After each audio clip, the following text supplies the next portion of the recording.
Treasure Island by Robert Louis Stevenson. Chapter 34. And last. The next morning we fell early to work, for the transportation of this great mass of gold was near a mile by land to the beach, and thence 3 miles by boat to the Hispaniola, which was a considerable task for so small a number of workmen. The three fellows still abroad upon the island did not greatly trouble us. A single sentry on the shoulder of the hill was sufficient to ensure us against any sudden onslaught. We thought, besides, they had more than enough of fighting. Therefore, the work was pushed on briskly. Gray and Ben Gunn came and went with our boat, while the rest, during their absences, piled treasure on the beach.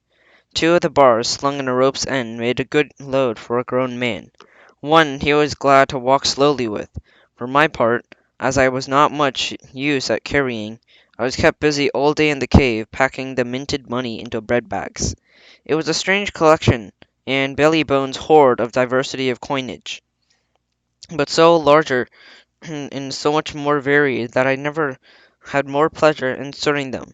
English, French, Spanish, Portuguese, Georges, and Louises, dub- doubloons and double guineas and mortars and seconds, the pictures of all kings of Europe for the last 100 years, strange oriental pieces stamped with what looked like wisps of string or bits of spider web, round pieces, square pieces, and the pieces bored in through the middle, as if to wear them round your neck. Nearly every variety of money in the world must, I think, have found a place in that collection. And as for number, I am sure they were like autumn leaves, so that my back ached with stooping, and my fingers were sorting them out. Day after day this work went on. Every evening a fortune had been stowed aboard, but there was another fortune waiting for the morrow. In this we had heard nothing of the three surviving mutineers.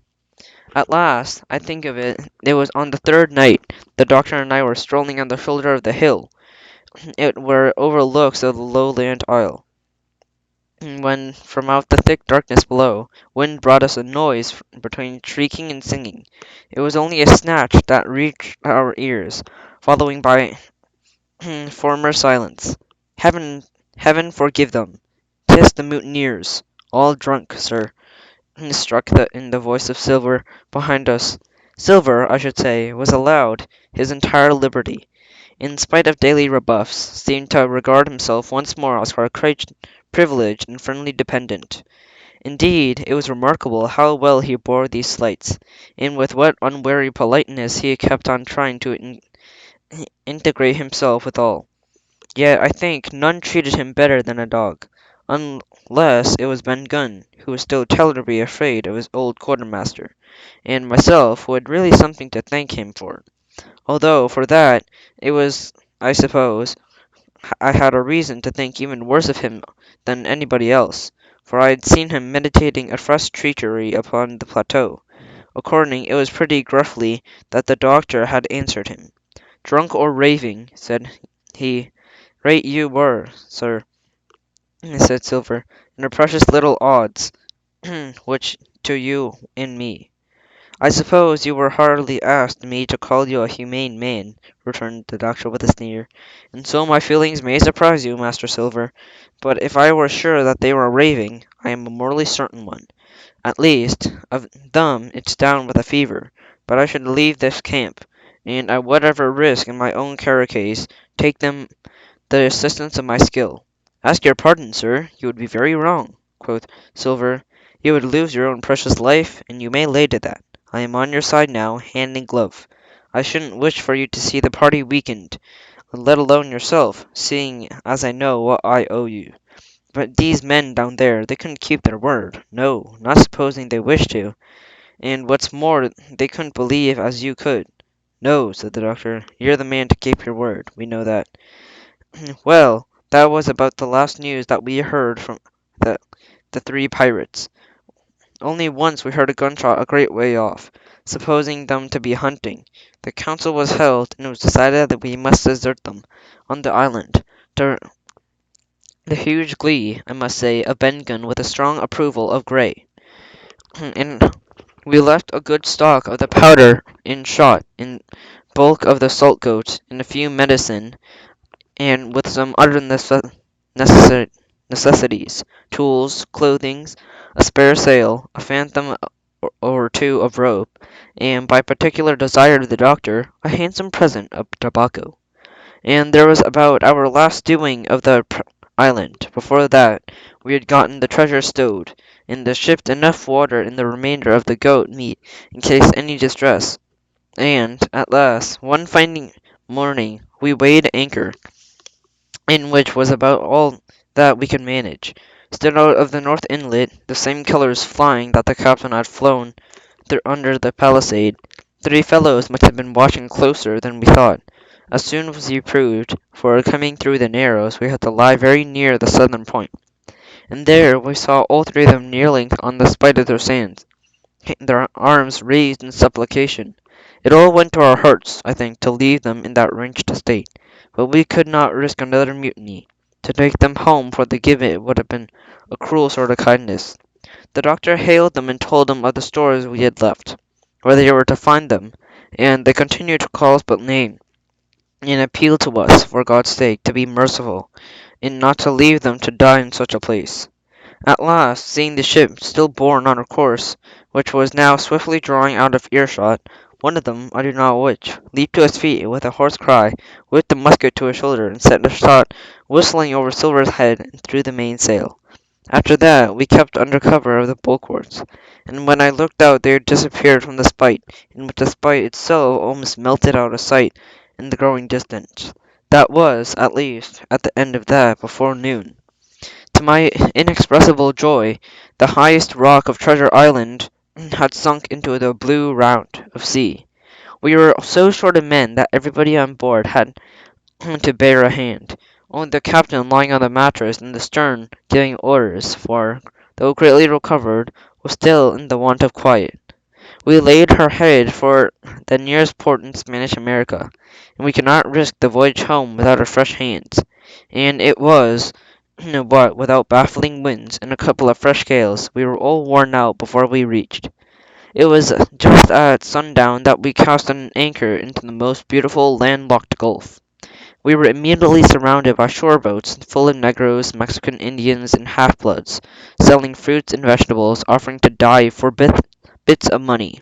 A sight so many good-humored faces, especially the blacks, the taste of tropical fruits, above all, the light that began to shine down on the town, made most a charming contrast in our dark and bloody sojourn on the island. And the doctor and the squire, taking me along with them, went ashore to pass the early part of the night, and here they met the captain of an English man of war, fell in talk with him, and went on board with the ship. In short, he had been so agreeable a time that a day was breaking, and we came alongside the Hispaniola. Ben Gunn was on deck alone, and soon we came on board. He began, with wonder contortions, to make us a confession. Silver was gone. The maroon had connived his escape on a shore boat some hours ago, and he now assured that he had only done so to preserve our lives, which would certainly have been to forfeit if that man with a one leg had stayed aboard. But this was not all. The sea-cook had not gone empty-handed. He had cut through the bulkhead unobserved, and removed one sack of coins worth, perhaps, 300 or 400 guineas, to help him on his further wanderings. I think we were all pleased to be so cheaply quit of him, and to make a long story short, we got a few hands on board and made a cruise home, and the Hispaniola reached Bristol just as Mr. Blandy was thinking to fitting out her consort. 5 men, only those who had sailed, returned with her. Drink and the devil was done for the rest, with a vengeance, to be sure. We were not quite in so bad a case that, as the other ship they sang about, with 1 man of a crew alive, were put to sea with 75. All of us had an ample share of our treasure, and used it wisely or foolishly, according to our nature. Captain Smollett is now retired from sea. Graves not only saved his money, but suddenly smit with a desire to rise, also studied his profession, and he is now mate and part owner of a fine full-rigged ship, married besides, and a father of a family. As for Ben Gunn, he got £1,000, and he spent or lost in 3 weeks, to be exact, in 19 days, for he was back begging on the 20th. And then he was given a lodge to keep, exactly as he feared upon the island. But he lives a great favourite, though something of a butt in the country boys, and a notable singer in church on Sundays and saint days. Of Silver we heard no more, for that formidable seafaring man with one leg had at last gone clean out of my life, but I dare say he met his old negress, and perhaps still lives in comfort with her and Captain Flint. It is to be hoped so, I suppose, for his chances of comfort in another world are very small.